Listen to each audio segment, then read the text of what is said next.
right, 3, 2, 1, go.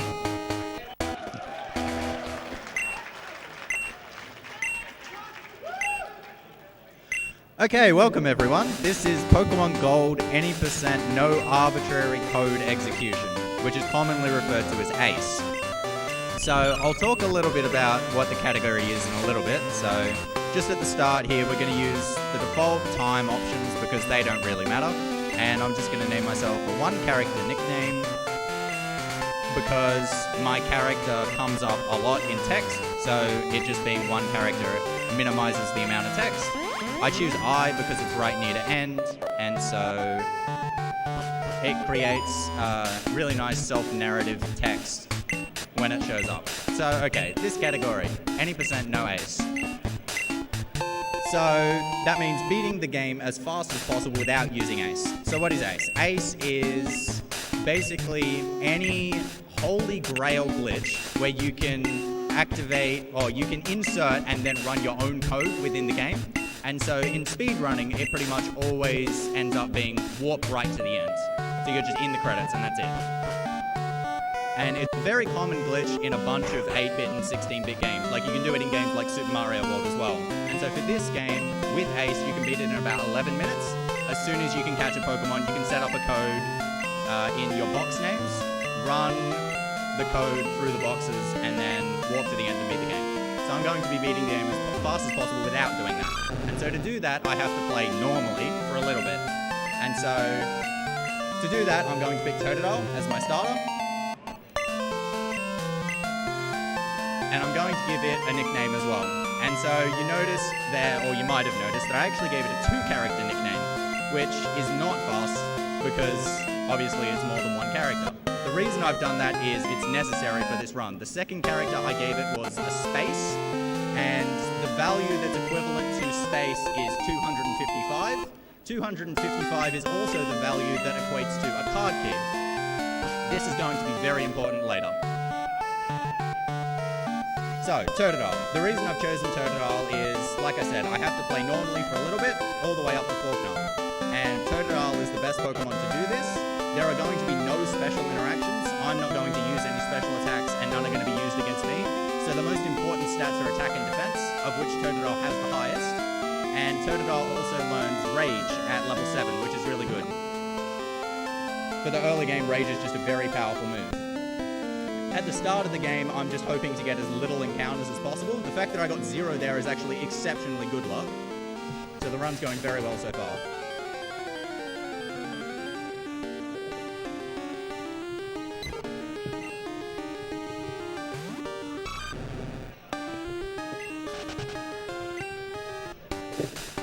There we go. Can you hear me now?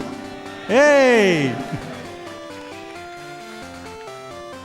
Okay, so welcome. This is Pokemon Gold. Okay, so for this run, the most critical thing is actually this egg, the mystery egg that I'm getting from Mr. Pokemon here. So ordinarily, it's just completely useless and you discard the egg because who needs a level 5 Togepi? But in this run, it's actually of the utmost importance that I get it. But what's actually important is hatching it. So to do that, I have to get it from Mr. Pokemon, give it to Professor Elm, and then he gives it back to me after I beat Faulkner, which is why beating Faulkner is so important. And so to hatch the egg, what's important is knowing how hatching the egg works. And so the way it works is you have to take a certain amount of steps, but it's not a raw amount. The way it works is there are egg cycles. And so every 256 steps, an egg cycle basically happens, and so it decreases the amount of egg cycles needed to happen until the egg hatches. So what I'm going to do in this run is actually count exactly how many steps I take, and then save one tile before an egg cycle happens. Because of this, I actually have to take a certain amount of extra steps. It's about 90 buffer that I have. And so that actually changes the strats for the early game. Things that would ordinarily be very slow are actually fast because the steps that I take don't matter. So for example, I would normally get a backup potion, a hidden potion just before Mr. Pokemon's house. But I'm not going to do that. I'm actually going to the mart and buy potions because it doesn't matter that I'm going into the mart and taking all those steps. Another one is that I'm not going to take the berry off Totodile. I'm just going to hopefully keep it through this fight and then just walk and get a backup one if I lose it. So this is the first fight of the run. And so the berry activates if I go below half health and then a turn ends. So to have it not activate, I actually need really good luck. I need, ideally, Chikorita to miss a tackle or miss growl. It's not going to happen now. This is really slow. Or I get several criticals. Double growl is very rare and very, very bad. So keeping the berry on at this stage is actually pretty good because without it, I might have actually died. But this way, I won't die, promise. It is going to be very slow though.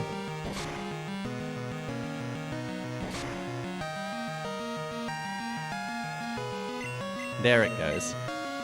But like I said, it's not a big deal. I'll just get a backup one. And so I'll check Totodile Stats here. I've obviously just taken a random one. And stats do matter a fair bit for the fights. Okay. Bad attack, bad speed, but good defense. And defense in this run is actually probably the most important. Because I have good defense, I should have no chance of dying. And I've definitely cursed myself by saying that. But I should be fine.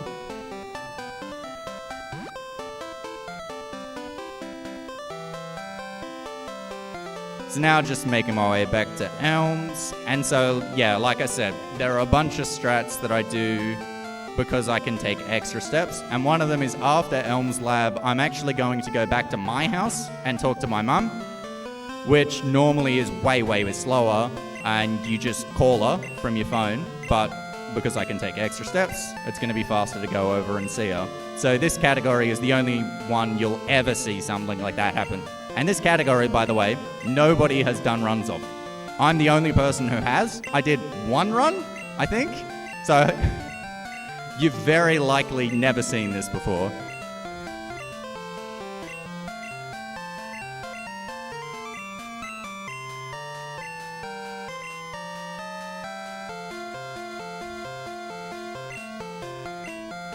Okay, so get the Pokeballs. I'm not going to catch anything, but having the Pokeballs is important for what's going to happen a lot later on. So here we go. Talk to her, tell her not to save my money.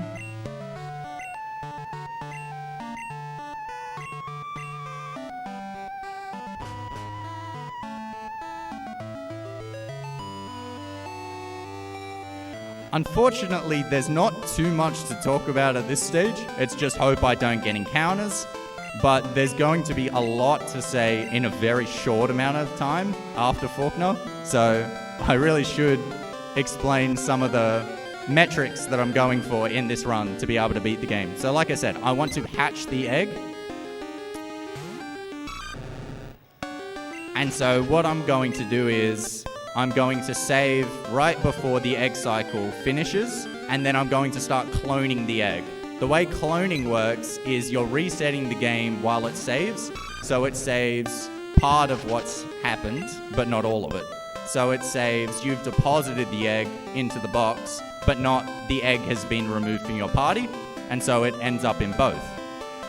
But it saves the egg in the box after you've decreased the egg cycle, but doesn't save that you've moved the egg cycle. It doesn't update that you've done the extra tiles.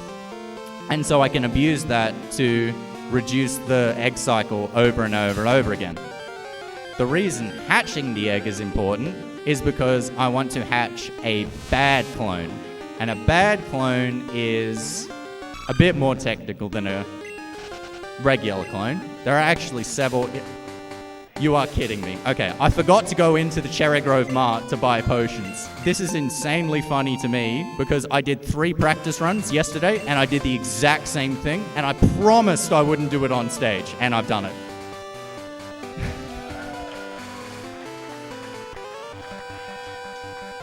So I can go into the violet mart and it's fine as long as I don't die. And I promised I wouldn't die in this run, so I'll be fine. Nothing will go wrong. If I do die, by the way, I have no idea how to save this, and we're in for a good time. Yeah, so now we start the fights. These fights may be a bit bad because I do have bad attack and speed, but it won't be too bad. So like this Rattata's gonna outspeed me, for example.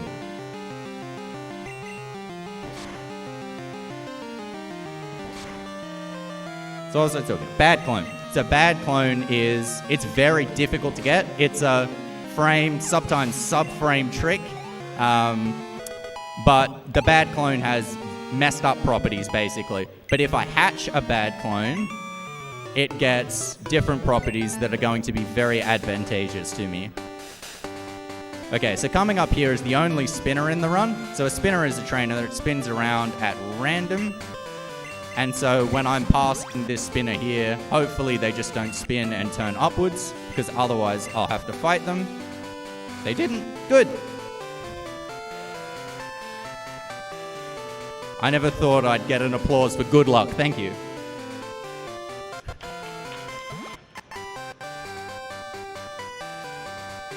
Okay, so I'm going to flash the center here. So if I do die, I come back to violet center.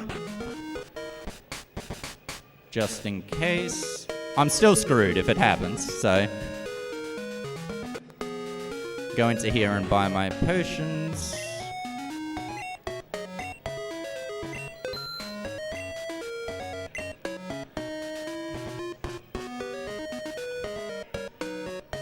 And off to the gym. So this is probably the scariest fight in the run. This Spearow does a decent amount of damage. With bad defense, it does 8 per hit. With good defense, it only does 6. So it's gonna hit me 4 times. So that ends up being a considerable difference, and why good defense is so important. And you're also gonna see, I'm just gonna spam rage throughout this entire gym because it's really, really good at this point in the game. It looks like it's doing nothing, but you can see when I get the attack boost, it ends up doing significantly more. And this is why I wanted the other berry, because otherwise it would have killed me.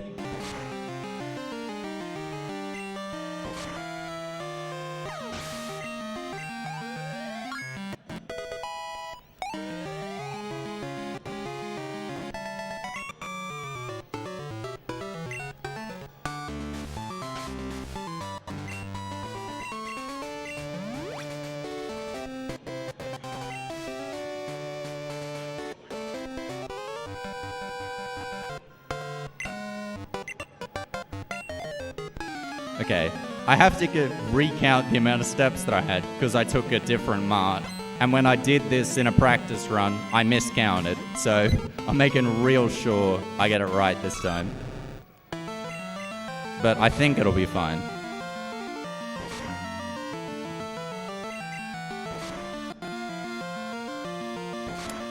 So yeah, I'm going to create a bad clone. So bad clone, when I make a bad clone of the egg, it's going to have an egg cycle of 0, which you would think is good, it'll hatch immediately, but no. The egg hatches when the egg cycle reaches 0, not when it's at 0. So if you decrement the egg cycle when it's at 0, it then underflows to 255, and then it takes forever to hatch. But if you hatch a regular egg in front of that, the regular egg hatches and then it sees the bad clone at 0, and then that hatches as well. So the reason I want to hatch the bad clone is it'll gain different properties, like I said. And the most advantageous is it allows me to withdraw above 6 Pokemon into my party. And when I have more than 6 in my party, I'm accessing different parts of the memory that I'm not supposed to. And so data for, say, the 7th Pokemon actually overlaps with other data in the party. And so what I can do is by doing specific switches, overlap. Remember how I said the space value is 255 and the card key is 255, by doing specific switches, turn that space into card keys as held items onto the Pokemon. Why do I want card keys? Well, items in the key item pocket only take up 1 byte of data because you're never supposed to have multiples. The quantity is assumed to be 1, whereas everywhere else it's 2 bytes. So what that means is when you end up switching items that are the same inside the key item pocket, you get really odd behavior, and one of them is because card key is 99, which is supposed to be the max, it creates multiple stacks of items, and so it'll break up into black apricot because that's the value for 99 and other things. And then when I get multiple black apricons, when I switch them because they're below 100, it actually reduces the total quantity within my key item pocket without actually reducing the amount of items. So the idea is I'm going to create 4 card keys, but only have 3 items in there, and then I can do lots of things. So the 3 things that I'm trying to get are a bicycle, obviously to go fast, max repels, so that I don't get encounters. Those 2 are pretty obvious. And then I want TM47 in my key item pocket. That one's a bit more abstract. So TM47 is Steel Wing, that's irrelevant. What is relevant is if you use TMs outside of the TM pocket, they run to unintended parts of the ROM. And TM47 happens to run the overworld map scroll to the right and increases its value by 2. I think by 2. Well, what ends up happening is the map shifts all the way to the right by 2. Okay, save here. I hope this is the right step. If I've counted correctly, well, if I had miscounted, I'm screwed. So hopefully we're good. Now we're going to start the cloning. But yeah, it shifts the whole map by 2. That in itself is also useless, but if you combine it with different techniques, you can end up getting things that are useful. The main one is actually the Game Boy printer. If you go into the Game Boy printer, it's... Where did my save file go? Well, that was Pokemon Gold, ladies and gentlemen. I have a backup card. So, I do not understand why that did not save, but it didn't. So we're going straight to the backup card.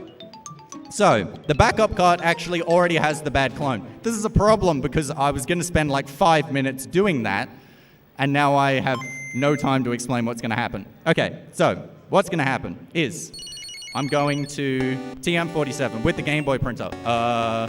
Yeah, it re-puts objects back in place. Okay, so I've now got the bad clone.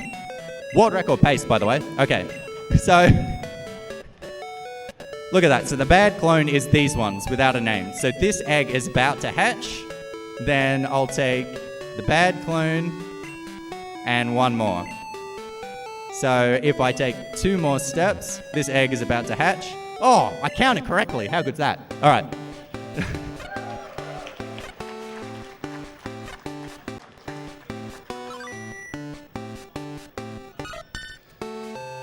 So this egg hatches, and then I'm going to give it the same nickname, and then the bad clone hatches. So, like I said, this is now going to allow me to have more than 6 Pokemon into my party. And now I'm going to do a lot of switches really quickly, which is going to get the 3 things that I wanted, that I talked about before. So, okay, here we go.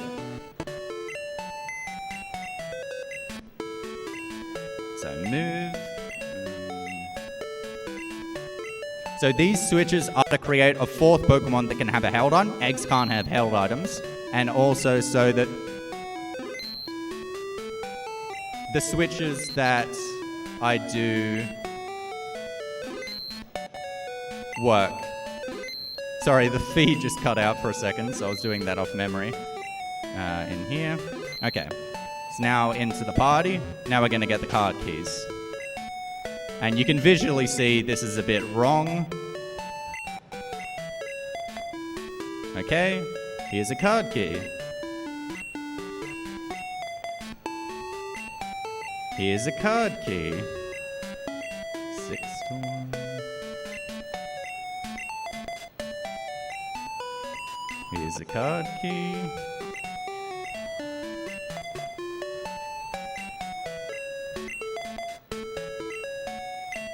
Okay. So now, into the card keys, and you're going to see them split up and create stacks. Switch these. 1 to 4, 2 to 1. Okay. So that's now made it so that I have 3, which has broken the Terminator, and because the ball pocket is after key items, I now have 255 with 5 items. I'm going to deposit 16 and withdraw 2 because I want 3 stacks of 99, 99, and 43 because 43 is max repels. Then I'm going to deposit. I now have 2 items, now 1, now 0, now 255. And now I'm going to swap these 2 so that I have 254. Now I have 7 items in my ball pocket. 7 equates to the bicycle. 1, 2, 3, 4. These ones, so that Pokeballs have an actual quantity. 16, so 239 is TM47. Okay, now I'm ready to go.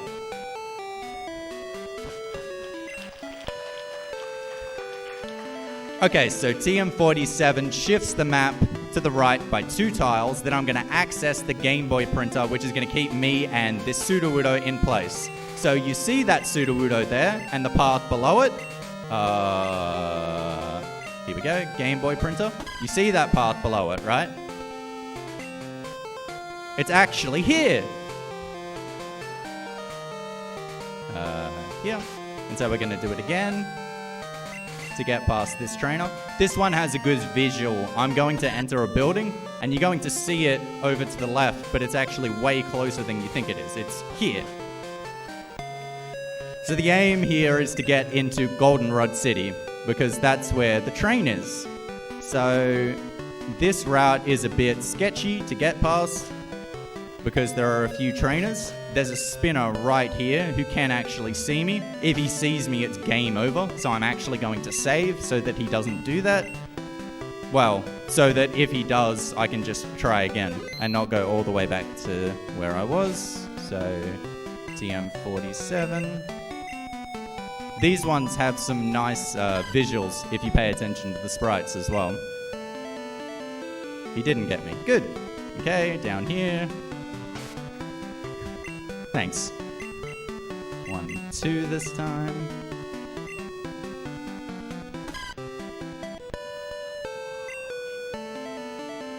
Okay, and into Goldenrod. And so now off to the train station. And so you ordinarily can't get a pass until Kanto, but what they don't tell you about trains is very rarely do they actually check tickets. And so if you just hop the guardrail, get onto the train. Hey ho, I'm in Kanto. Alright, so in Kanto, my objective is to get to Viridian. Normally I would have to do a long side quest to wake up Snorlax, because you can't go backwards through Mount Moon, so you have to go through Diglett's Cave. What they don't tell you is, although you can't go backwards through Mount Moon, you can go backwards over Mount Moon.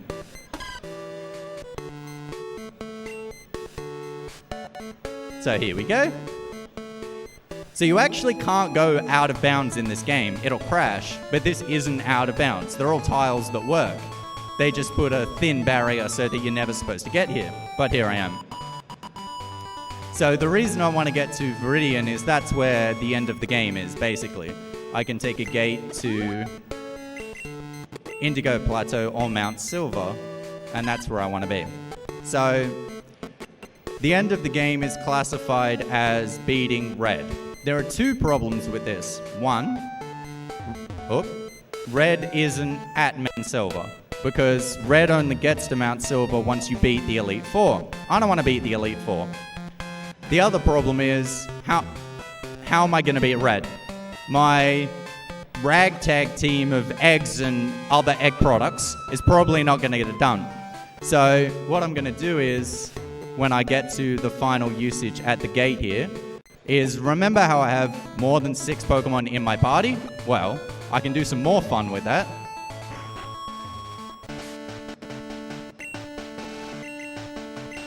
If I go into the... Oh, no, I was supposed to do that. Yeah. Whoa, what am I doing? Last one. Don't mess this up. Okay, into Pokemon, into move. I can actually scroll ad nauseum throughout a bunch of extra data that I'm not supposed to be accessing here. So I have access to 8 bytes at a time here, 2 for each move. So I can't actually change that much. In a stroke of convenience though, the flag for red being at Mount Silver is really close to the current box that you're on. So because my current box is 1, I'm actually going to be switched the flag for red being at Mount Silver to be on. I learned the hard way that if you are on box 2, it just straight out doesn't work. Unconveniently, I have to scroll a long way to actually get there. I have to scroll 158 times, and then I can do that. And then I'm going to do one more switch with my party. And if you remember that I have 7 Pokemon in my party, you might be able to see exactly what I do. But the red's going to be the first one. So we're still a ways off.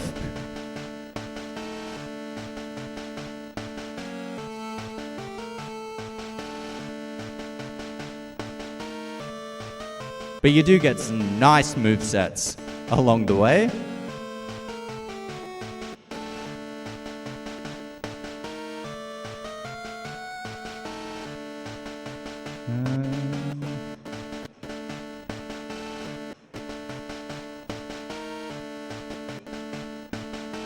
Okay, we're getting close. Almost there. This one, then back. Okay, red's at Mount Silver. And now, if you look for the 7 on the PP here, you see it? There, that switch. Whoa, what happened? Last max repel here. And I have to save and reset the game here. I hope this save file doesn't disappear. That would be quite bad.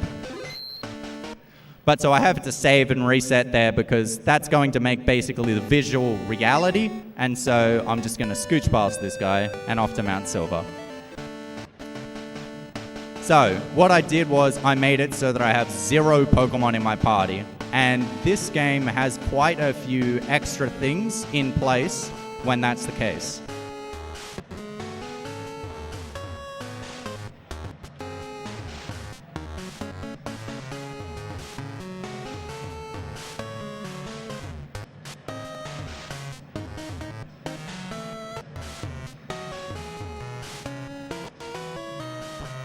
Okay, they're basically preventative measures in case you used a cheat device to walk through walls. And one of them is, if you enter a battle with 0 Pokemon in your party, you instantly win. Time.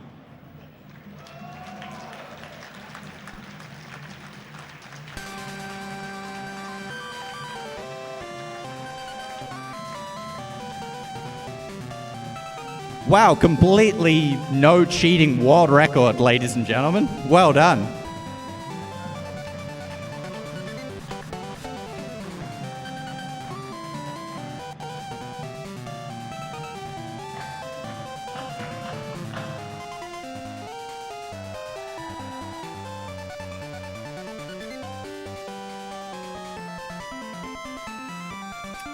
So the thing is, from this point, I would actually stuck in Mount Silver because, like I said, there are a bunch of special flags if you have no Pokemon in your party. So if I enter a battle, it just ends instantly. So I can't catch anything. If I go to my PC, I can't withdraw anything. And if I try and use TM47 to escape, to change the map, it won't work because there's special flags for not using the PC or TMs or stuff. So I've completely soft-locked the game, basically.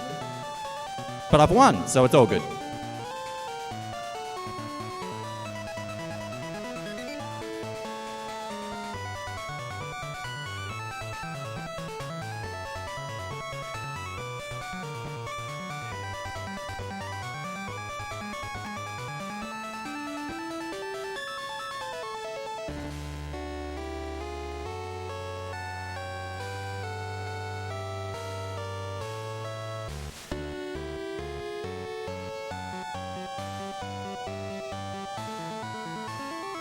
But yeah, alright, that's all from me. Thanks for watching, guys. We're here all weekend. Stick around.